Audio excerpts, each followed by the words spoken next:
les voy a compartir pantalla por mientras para que puedan ver la presentación. Profe, Dígame, dígame. voy a poner Eduardo Vargas porque a veces se me va la línea. Eduardo Estimado, no hay Vargas, problema.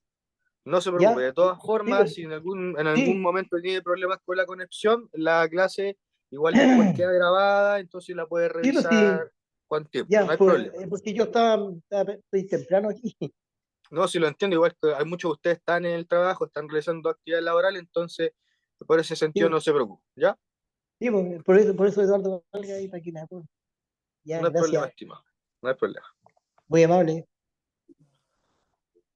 Entonces le vamos a compartir pantalla. Vamos a comenzar la transmisión. Y la clase de hoy está relacionada a lo que vendrían siendo los diferentes tipos de energía que nosotros tenemos a la mano en el día a día. Y hacemos una pequeña detención en lo que vendría siendo la energía eléctrica en primera instancia, que es una de las energías más comunes y la que más utilizamos durante el día a día, y lo que vendría siendo el circuito eléctrico. ¿Ya? Un circuito eléctrico es el componente básico de todos los elementos electrónicos que nosotros utilizamos, desde un electrodoméstico, un teléfono celular, etcétera, un computador. La última clase que nosotros tuvimos fue relacionada a los conceptos de fuerza y movimiento. Vimos que una fuerza es una acción que se le aplica a algún objeto, ¿cierto? Y que va a provocar un efecto. El efecto que nosotros provocamos al aplicar una fuerza va a ser el movimiento, que vendría siendo la forma en que los objetos se desplazan en el espacio. Vimos que si aplicábamos la suficiente fuerza a un objeto, en este caso analizamos la imagen de la pelota, vimos que si le aplicábamos un golpe lo suficientemente fuerte, sí o sí vamos a modificar el estado de movimiento, o sea que vamos a romper el estado de reposo de esta pelota, vamos a hacer que esta pelota se mueva, que se desplace, y es muy probable, o de cierto porcentaje, es probable que durante este traslado, durante este desplazamiento, esta pelotita vaya generando algunos cambios en su aspecto, se vaya deformando, pero estos fenómenos se finalizan una vez que obviamente este objeto vuelve a estar en un estado de reposo. El movimiento vendría siendo netamente el fenómeno físico, o sea, el desplazamiento, el cómo un objeto se va a mover y va a cambiar de posición en relación al espacio. Y la relación entre fuerza y movimiento es súper estrecha. Esto quiere decir de que si nosotros le aplicamos una fuerza a un objeto determinado, es muy probable también de que este objeto se mueva. Entonces, cuando nosotros hicimos el análisis de esta chica que tiene la pelota en la mano, vimos que la pelota, por solamente contar con un peso determinado, guarda en su interior cierto grado de energía potencial, teniendo en consideración de la que la pelota se encuentra a una distancia determinada del piso del suelo. Podemos pensar de que al dejar caer la pelota, esta pelota va a entrar en un movimiento, en cierto grado de sinergia, y a medida que vaya cayendo va a ir agarrando quizás más fuerza hasta llegar al suelo. Entonces, cuando se genera este desplazamiento en el espacio, vamos a tener una liberación de energía. En este caso, en el ejemplo hablaba de la energía potencial que guardaba un objeto en relación a su altura, y la energía cinética, que era la energía que se presentaba cuando esta pelota entraba en movimiento. Entonces, el concepto de energía también está muy relacionado con lo que vendría siendo la fuerza y el movimiento. El objetivo de la clase de hoy es que se puedan reconocer ciertos conceptos asociados a la palabra energía primero, a los tipos de energía que podemos conocer, que podemos observar, y cuáles podrían ser sus aplicaciones en pro de nuestra propia utilización. En ese sentido, en el día de hoy hablaremos de la energía eléctrica, ya que la energía eléctrica es una de las principales energías con las que sí o sí vamos a hacer utilización diariamente. Entonces, la palabra energía por sí sola hace referencia a la capacidad que va a tener un sistema para poder realizar un trabajo o producir un efecto o un cambio, ¿ya? Este efecto o este cambio puede manifestarse de diferentes formas y presentarse en varias modalidades.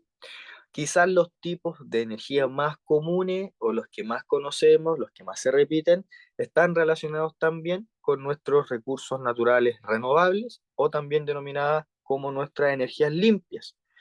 Ahí encontramos, por ejemplo, la energía solar, la energía eólica, la energía hidráulica, energías que están relacionadas con el agua, con el sol, ¿cierto? Y con el viento. Si vemos o pensamos en la variedad de energías que hay, son bastantes. Podemos observar a lo largo de, ¿cómo se puede decir?, de la vida en general, diferentes categorías de energías. Vamos a hablar quizás de las más importantes y vamos a dejar para el último lo que vendría siendo la energía eléctrica para que podamos hablar sobre lo que era el circuito eléctrico. En primera instancia, conocer lo que vendría siendo la energía potencial, que es la energía que tiene un cuerpo en virtud de su posición o su estado de deformación. Y si nosotros hablamos de la energía potencial, podemos pensar en dos grandes grupos. El primero está relacionado con la gravedad, ¿ya? La energía potencial gravitatoria está relacionada con la altura que tiene un objeto respecto a una superficie. Por ejemplo, si pensamos en la pelota, dependiendo de qué tan alto se encuentre la pelota en relación a la superficie, quizás hay mayor o menor presencia de este tipo de energía.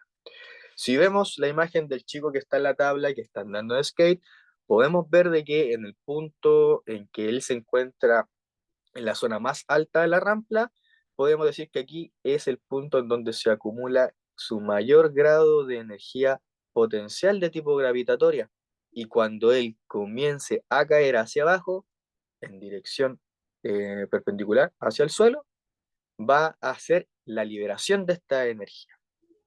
Si lo pensamos en otro tipo, en la energía potencial de tipo elástica, esta está relacionada con la deformación que va a tener un objeto que puede ser como por ejemplo un resorte.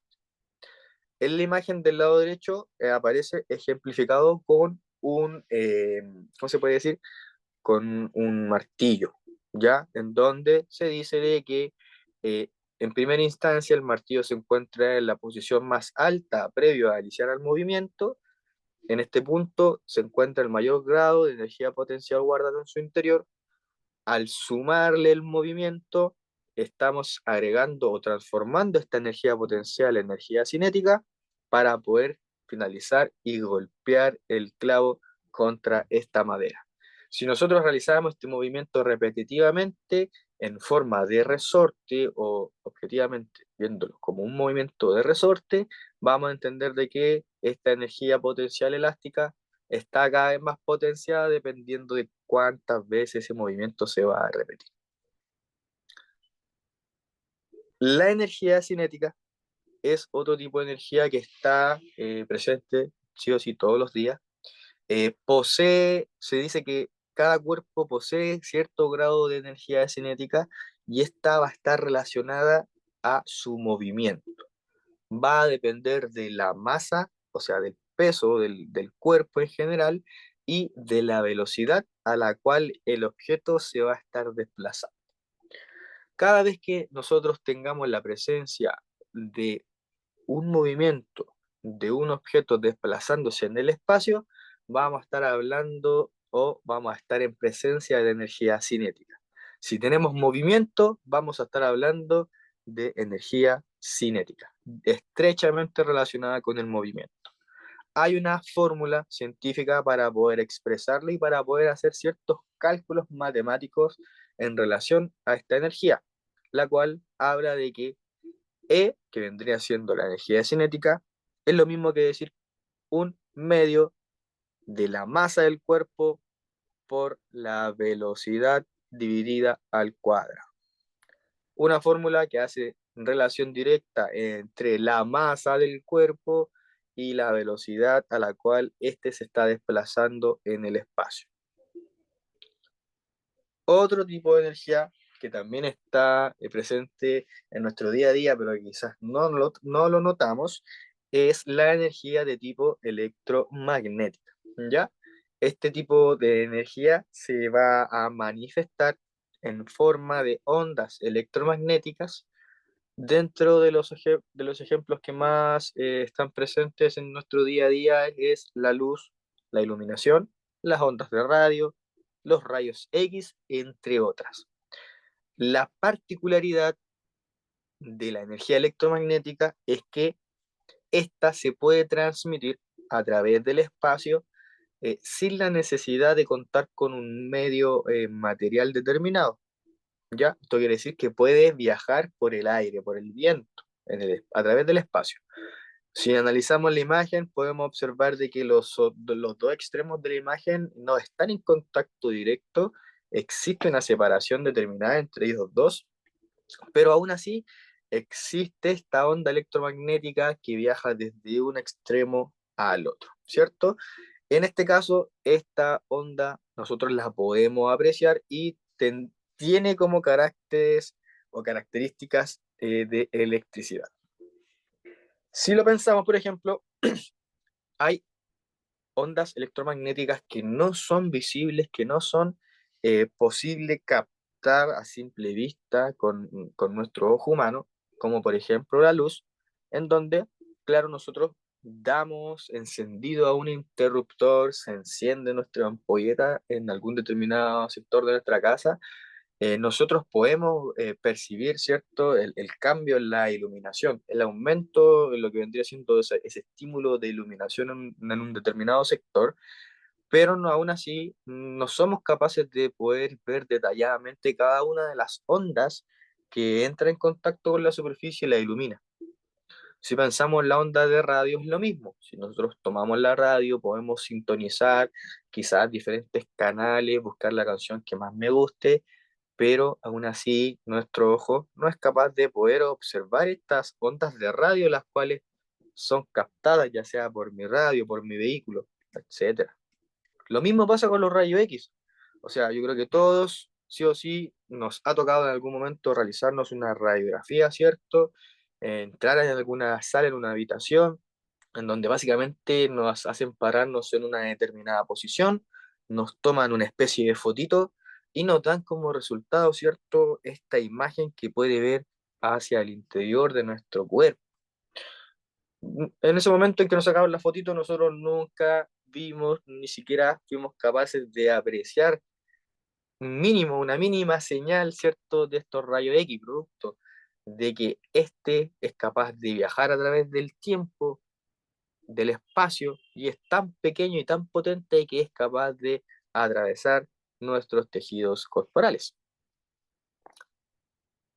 Otro ejemplo de una energía súper común, súper utilizada en el día a día, es la energía térmica, ¿ya? La energía térmica tiene ¿cómo se puede decir? De su definición como tal, ya que está asociada a la temperatura que va a tener un cuerpo en su interior, o sea, eh, el nivel de temperatura concentrada en este cuerpo. Y obviamente esto se manifiesta como como lo conocemos nosotros, que vendría siendo el calor. Este aumento de temperatura, el cual nos entrega esta sensación de calor. Ahora bien, este aumento de temperatura y manifestación de calor está producido porque las partículas que componen cada una de las materias que está presente en todos los objetos sabidos y por haber, entran en movimiento, generan una vibración y esta comienza a aumentar.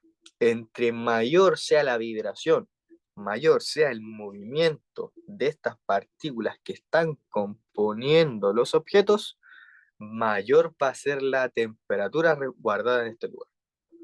Por ejemplo, si vemos la imagen del lado izquierdo, podemos ver dos recuadros. Uno aparece un recuadro de color azul que hace referencia a lo frío, y por otro lado tenemos un recuadro rojo que hace referencia a lo caliente. En el cuadro de color azul podemos ver una gran cantidad de puntitos que vendrían siendo las partículas de la materia, las cuales están en un pequeño movimiento. Se ve que estas pelotitas se han desplazado un poquitito en ciertas direcciones. En esta determinada área se ve una gran cantidad de puntitos y podríamos pensar de que están juntas ya que no se mueven lo suficiente o no vibran lo suficiente. Esto hace referencia a un nivel de energía térmica bajo, o sea que hay muy poca cantidad de energía térmica. Si vemos el recuadro de color rojo, que hace referencia a lo caliente, podemos ver de que en esta misma área se observa una menor cantidad, ¿cierto?, de puntitos, o sea, de las partículas, y podemos ver que quizás estas pelotitas se han desplazado un poco más, ¿cierto? Se han llevado un recorrido más largo. Y podemos ver una menor cantidad, quizás porque el movimiento y vibración de estas partículas es tanto que éstas se han separado en una determinada superficie. Entonces, entre mayor vibración y mayor movimiento de estas partículas, vamos a tener mayor concentración de energía térmica. Por otro lado, si vemos el ejemplo de esta olla con agua, la cual se encuentra expuesta, ¿cierto?, a este fuego, podemos ver y observar de que el fuego transmite calor mediante radiación a lo que vendría siendo la olla. La olla en su interior tiene agua. Las partículas que componen el agua, producto de este aumento de temperatura, empiezan a moverse, a vibrar y a generar cierto grado de movimiento.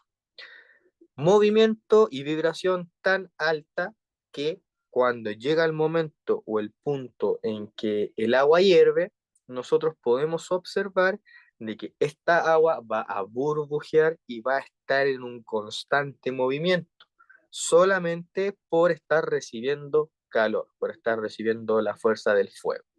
Entonces esto también hace referencia de que estas burbujas, este movimiento del agua es producido por el alto nivel de vibración y de movimiento de las partículas que la componen. Es por eso que nosotros podemos ver la vibración, el vapor, ¿cierto? Y el movimiento en general del agua al interior de una olla o de un recipiente en específico. También tenemos lo que vendría siendo la energía química, ya la cual es un tipo de energía la cual por lo general es liberada o también puede ser absorbida durante la mezcla de algunos objetos, de algunos líquidos, de algunos elementos que puedan formar parte de una reacción química. Hablamos de elementos químicos que quizás podemos contar nosotros como el cloro, el limpiapisos, la balosa, el detergente, o también otro grado de energía química que puede estar presente en los alimentos e incluso en otro tipo de elementos, como por ejemplo en las baterías. ¿Ya? Baterías como una pila, una batería recargable, una batería, por ejemplo, de un vehículo, etcétera. Y si lo pensamos en los alimentos, dentro de los alimentos también existen ciertos elementos químicos que cuando entran en contacto con los jugos gástricos de nuestro cuerpo generan ciertas reacciones químicas. Por ejemplo, las legumbres cuando entran en descomposición en nuestro interior hacen que se libere una mayor cantidad de gases. Por eso dicen que algunas legumbres como que tienden a hinchar un poquito lo estomacal, si lo podemos decir así. Una batería de auto en su interior tiene ciertos líquidos y componentes que al entrar en contacto generan ciertas reacciones químicas que liberan energía y eso favorece de que el circuito eléctrico del vehículo pueda funcionar bien.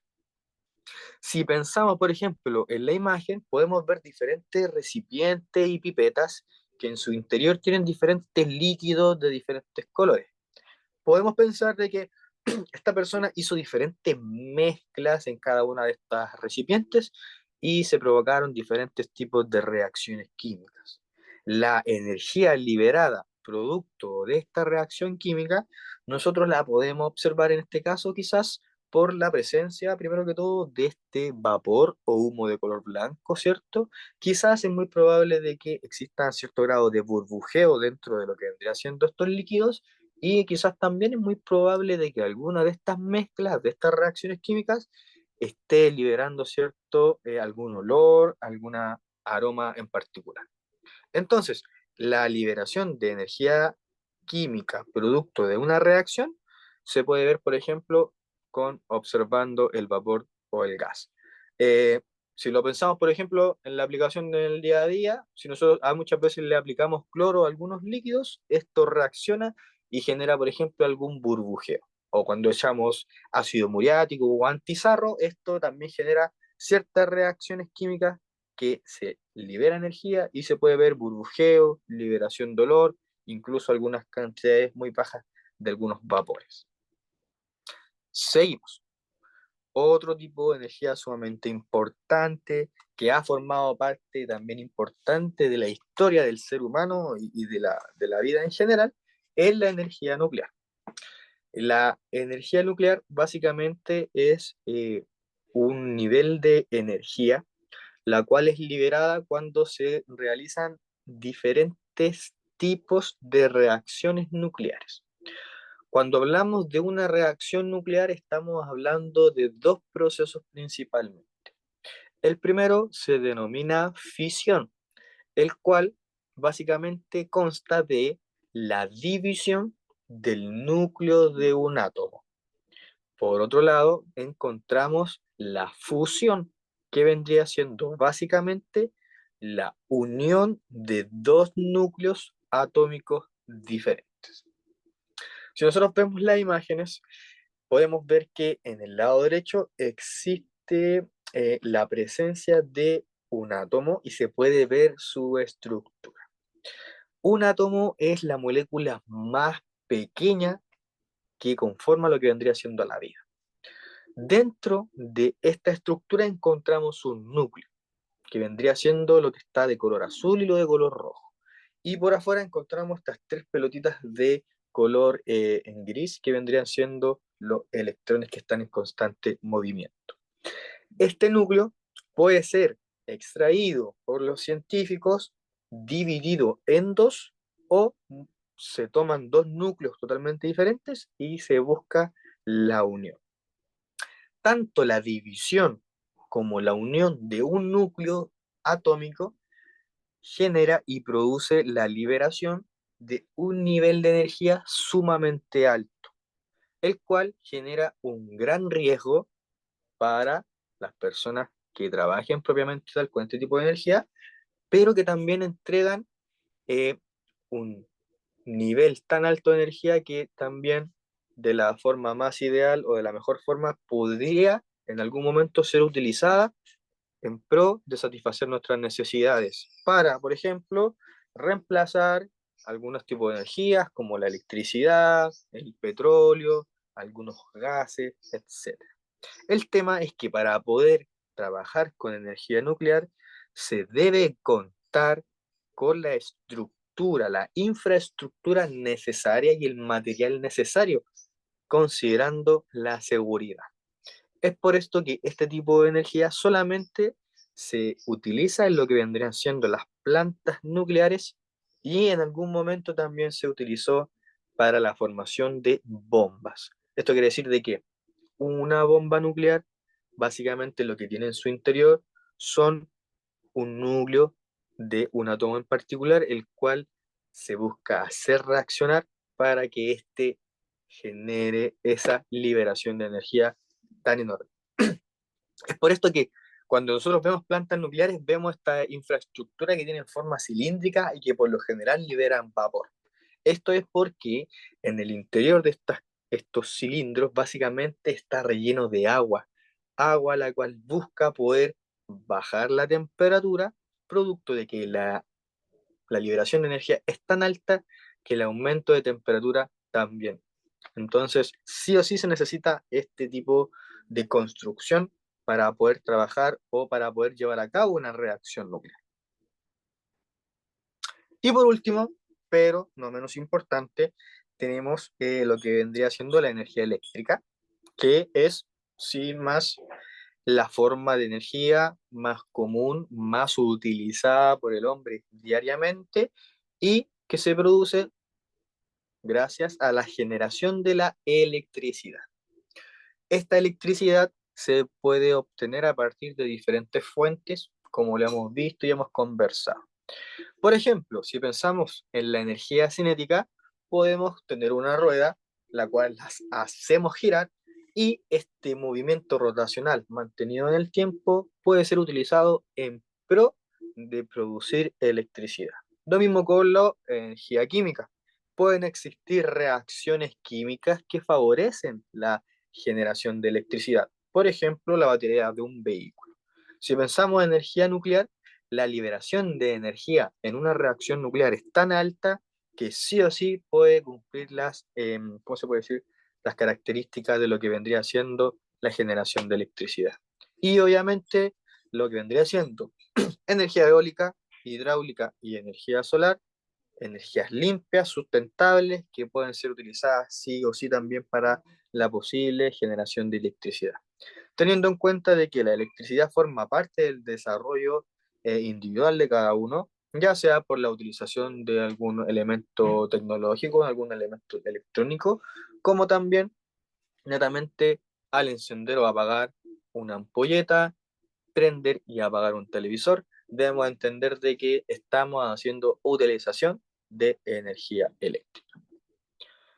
Entonces, a lo largo del desarrollo de la humanidad, el hombre fue creando, construyendo ciertos objetos, ciertos elementos que fue utilizando en pro de satisfacer ciertas necesidades, y en el día de hoy contamos con una gran gama de elementos electrónicos que podemos utilizar desde el teléfono. Antes existían los MP3, ¿cierto? Los lectores de CD, los electrodomésticos, un ventilador, un parlante, un computador. Existe un sinfín de elementos electrónicos que sí o sí hemos utilizado por lo menos una vez en la vida, y que en su interior, y que para poder favorecer o lograr que estos funcionen, están conformados por un circuito eléctrico básico. ¿Ya? Un circuito eléctrico básico vendría siendo un conjunto de elementos que están interconectados entre sí y que cuya finalidad mayor es permitir un flujo de corriente eléctrica determinada. Un circuito eléctrico básico está compuesto sí o sí de tres elementos: de una fuente de energía, de los conductores y por último de los dispositivos de consumo, o también denominados dispositivos de carga. Estos tres elementos sí o sí deben estar presentes para poder formar un circuito eléctrico. Cuando hablamos de la fuente de energía, estamos hablando de aquella fuente la cual va a suministrar la energía necesaria para que este elemento funcione. En esta fuente de energía van a estar presentes todos los electrones necesarios para que puedan fluir a través de los conductores y hacer funcionar el determinado elemento. Entonces los conductores básicamente son los cables, alambres, que van a tener como función el transportar la corriente por el circuito. Circuito desde la fuente de energía principal hasta los dispositivos de consumo o dispositivos de carga. O sea, estamos hablando del cableado. Y por último, tenemos los dispositivos de consumo o también denominados de carga, y aquí estaríamos hablando principalmente de los elementos electrónicos, ya sean focos, electrodomésticos, motores, teléfonos, computadores, televisor, etcétera. O sea, todo elemento el cual necesite electricidad para poder funcionar. Y dentro de toda esta gama de elementos electrónicos está la posibilidad de que ellos transformen la energía eléctrica en otro tipo de energía, la cual nosotros podamos utilizar a nuestro gusto. Un ejemplo muy resumido: nuestro teléfono celular. Teléfono celular el cual sí o sí necesita energía eléctrica para poder cargar su batería, ¿cierto? Energía eléctrica el cual me va a permitir ver imágenes, me va a permitir ver un video, me permite poder escuchar una canción, la canción que a mí me gusta, me permite grabar una conversación, realizar una llamada. Entonces, netamente, por tener una energía eléctrica de base, me permite la utilización de otra gama de energía habida y por haber. Por ejemplo, una televisión toma la energía eléctrica y la transforma a una imagen. Un irradio toma la energía eléctrica y favorece la captación de la onda electromagnética y las transforma en un sonido, etcétera. Entonces, a lo largo de los años también, estos circuitos eléctricos se fueron volviendo más específicos, más sofisticados, y en algún momento se hizo la diferenciación entre un circuito eléctrico el cual contiene corriente continua y el circuito eléctrico el cual contiene en su interior una corriente alterna. Cuando hablamos de un circuito de corriente continua, nos referimos a que dentro de este circuito la dirección del flujo de corriente eléctrica es siempre constante, está mantenida en el tiempo y no tiene detención. Por ejemplo, la batería de un automóvil. La batería de un automóvil le entrega cierto grado de corriente eléctrica al circuito de forma constante para que se pueda encender el motor, para que se pueda hacer utilización de algunos elementos eléctricos del panel, como por ejemplo las luces, las radios, eh, las plumillas de limpia parabrisas, etc. Corriente eléctrica la cual está constantemente fluyendo en una determinada dirección. Cuando hablamos de un circuito de corriente alterna, estamos hablando de que este circuito eléctrico, la dirección del flujo de corriente eléctrica cambia periódicamente. O sea, puede ir cambiando en dirección a la utilización determinada que se le vaya haciendo. Un ejemplo de esto podría ser la red eléctrica convencional, o sea, la red eléctrica que tenemos en nuestra casa, ya que si lo pensamos, por ejemplo, al nosotros ingresar, llegar a nuestra casita, encendemos, por ejemplo, las luces de nuestro living comedor, ¿cierto? Dejamos nuestras cositas, nuestra mochila, ingresamos al baño, a continuación prendimos la luz del baño, ¿cierto? La ampolleta, no sé cuánto. Posteriormente pasamos a nuestra pieza, a nuestra habitación, prendimos nuestra televisión, nuestra luz, y a medida que fuimos generando esa utilización de corriente eléctrica en diferentes puntos del hogar, la dirección del flujo de la corriente eléctrica fue cambiando en consideración o a razón de nuestra utilización. Esto quiere decir que dentro del circuito eléctrico de nuestra casa, la corriente va cambiando en direcciones diferentes a lo largo del día. En resumen, a grandes rasgos, la energía eléctrica es la forma de energía que se va a producir mediante la generación de electricidad. Electricidad la cual es sumamente fundamental e importante en el día a día, ya que cuando se nos corta la luz, nos damos cuenta de que si es que no la totalidad de los elementos que están en nuestro hogar no funcionan, producto de que necesitan electricidad para su utilidad. Entonces, el circuito eléctrico básicamente es el conjunto de elementos que están interconectados y que permiten el flujo de una corriente desde una fuente de energía hasta los dispositivos de consumo. Se denominan dispositivos de consumo porque algunos elementos netamente hacen eso, consumen energía eléctrica para su funcionamiento. Por ejemplo, una radio, la cual yo sí o sí necesito enchufarla, porque si no la mantengo enchufada a la corriente eléctrica, no funciona. Y si hablamos de dispositivos de carga, quizás podríamos estar hablando, por ejemplo, de una batería portátil, de una batería externa, la cual, al yo enchufarla o conectarla a un elemento y encenderla, esta elemento que tiene en su interior energía eléctrica puede realizar la carga de otros dispositivos. También a lo largo de los años, a lo largo del tiempo, estos circuitos eléctricos básicos fueron, ¿cómo se puede decir? Eh, Se fueron mejorando, se fueron haciendo más específicos, fueron teniendo una mejor calidad y fueron apareciendo nuevos elementos dentro de la conformación. Sí o sí, los fundamentales y los más principales son la fuente de energía, los conductores y obviamente el dispositivo de consumo. Pero también se han agregado otros elementos como por ejemplo una mayor variedad o calidad del cableado de los conectores eléctricos, eh, mejores conductores propiamente tal en relación al material utilizado.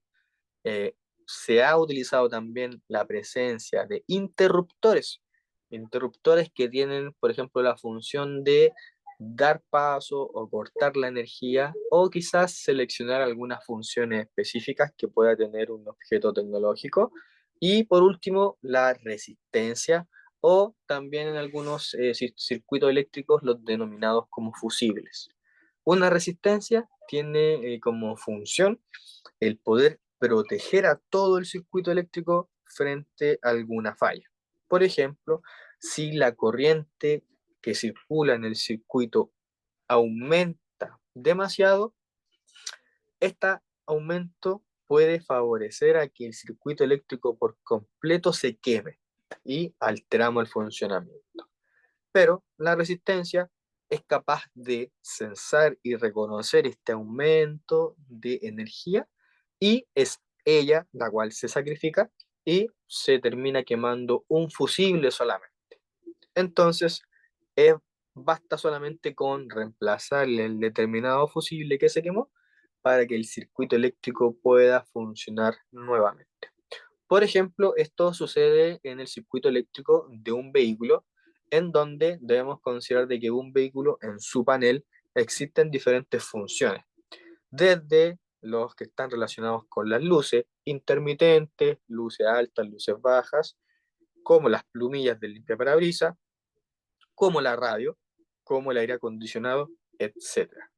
Entonces, cuando existe un aumento de la corriente eléctrica exagerada que puede hacer que todo el circuito se queme, un fusible sale en defensa, ¿cierto? Y se quema solamente este fusible. Se reemplaza el fusible y el circuito eléctrico vuelve a funcionar sin ningún tipo de problema. Entonces, si lo llevamos a una imagen, en primera instancia tendríamos lo del lado izquierdo, ¿cierto? La imagen simplificada, ¿cierto? Un diagrama de lo que vendría siendo básicamente un circuito eléctrico. En este caso, tenemos sí o sí el generador que vendría siendo nuestra fuente de energía principal. En este caso, una pila. También tenemos el conductor, que básicamente es el cable, ¿cierto?, que realiza el trayecto completo de este circuito eléctrico. Tenemos un receptor, que vendría siendo una bombilla, una ampolleta. Este receptor vendría siendo el dispositivo de consumo, el dispositivo que va a estar consumiendo energía eléctrica y va a generar cierto grado de función. En este caso, iluminarse, encenderse. Y arriba tenemos lo denominado como elemento de control, que básicamente va a ser un interruptor. En la imagen aparece que el interruptor aparece arriba. Esto quiere decir que podríamos decir que este circuito eléctrico se encuentra apagado. ¿Por qué? Porque hay una interrupción entre lo que vendría siendo el recorrido normal del circuito eléctrico. Si nosotros observáramos que esta flechita, esta rayita está cerrando el circuito eléctrico, podríamos inferir de que este interruptor se encuentra encendido, o sea, cerrando el circuito eléctrico y dando pase a el flujo de electricidad. Circuito eléctrico básico formado por la fuente de energía que vendría siendo una pila, el conductor que vendría siendo los cables y elemento o dispositivo de consumo, que en este caso vendría siendo una ampolleta. Se le suma además el elemento de control que vendría siendo un interruptor. O sea, podríamos decir que prendemos el interruptor, le damos paso al flujo de corriente eléctrica y la bombilla se enciende. Apagamos el interruptor, realizamos el corte del flujo de la corriente eléctrica y esta bombilla se apaga.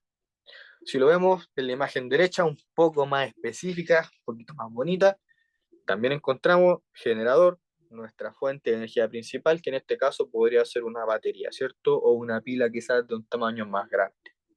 Tenemos el conductor que vendría siendo el cableado, ¿cierto? Que une desde la fuente principal de energía hasta el elemento receptor o de consumo.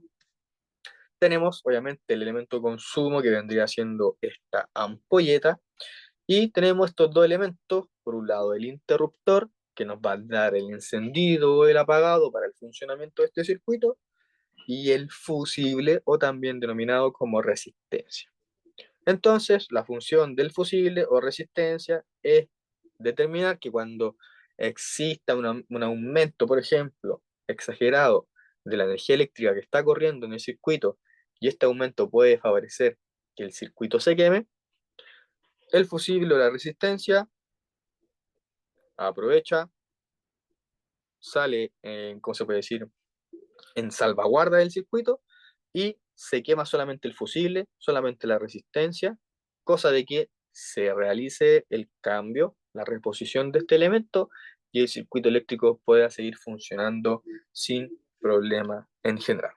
Ahora bien, este circuito eléctrico nosotros lo podemos homologar a muchos elementos tecnológicos. Por ejemplo, si pensamos en nuestro teléfono, podríamos decir que el generador, la fuente principal, podría ser básicamente la batería, ¿cierto? La batería, la cual se encuentra en el interior del teléfono, que sí o sí yo necesito enchufarla, necesito cargar para que tenga una batería en su interior, ¿cierto? Cierto grado de energía en su interior y yo la puedo utilizar. Si pensamos en un interruptor, podemos pensar, por ejemplo, en el botón de bloqueo, botón en el que yo aprieto y bloqueo el circuito, lo aprieto de nuevo y abro de nuevo el circuito, ¿cierto? Lo mismo que pasa con la luz. Aprieto el botoncito, se apaga la luz, vuelvo a apretar el botoncito, se enciende la luz. Y un receptor básicamente podría ser la pantalla de mi teléfono, que al apretar el botón, el interruptor de encendido, la energía eléctrica es capaz de iluminar, ¿cierto?, la pantalla y se enciende. Si lo pensamos en otro, por ejemplo, una televisión, donde también va a pasar relativamente lo mismo. Esta televisión en este caso no va a tener una batería propiamente tal, pero sí o sí va a tener un enchufe, el cual va a estar conectado a la corriente central o a la corriente convencional de nuestra casa.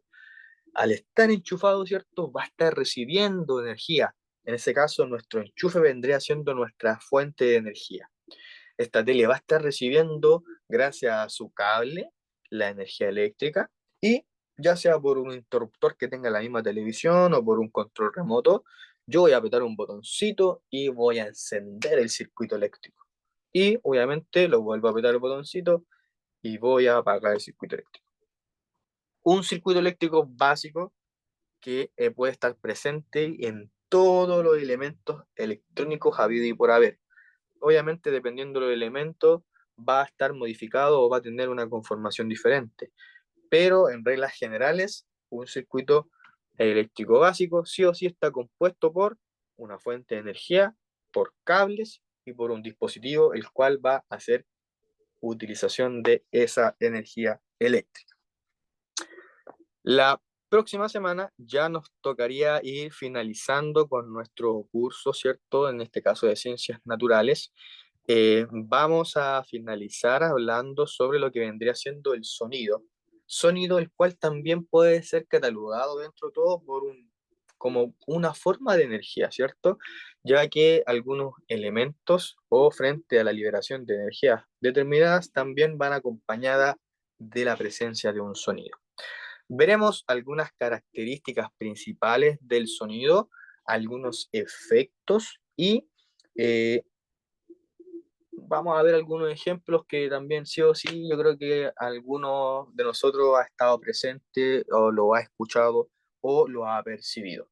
Cosa de que los conceptos queden bien claritos, ¿ya? No sé todavía si es que también vamos a realizar de la mano lo que vendría siendo el ensayo para su evaluación final o eso también va a quedar para una clase separada, ¿ya? Pero sí o sí, próxima clase finalizamos con sonido y en lo posible, a confirmar todavía eso, lo que vendría siendo el repaso para su evaluación final. ¿Ya? Entonces, ahora, igual dentro de los conectados de la clase pasada, yo los dejé guardado, dejé esos antecedentes guardados, cosas de poder corroborar con los que se han conectado hasta el momento. Igual los que escribieron su nombre en el chat, se los agradezco. De todas maneras, también voy a revisar en lo que vendría siendo el WhatsApp, que vi también que algunos de ustedes comentaron y escribieron de que producto de su función laboral, ¿cierto? Se les complicaba un poquito la conexión al curso, ¿ya? De todas maneras, voy a pasar la lista en voz alta. En caso de que alguno no me escuche, no se preocupe, yo de todas formas compruebo, corroboro la información antes de pasar lista. ¿Ya? Entonces voy a pasar lista en voz alta. Si en caso de que escuche su nombre, por favor me dice presente. Y así finalizamos la clase del día de hoy. Entonces, en primera instancia, vamos con el señor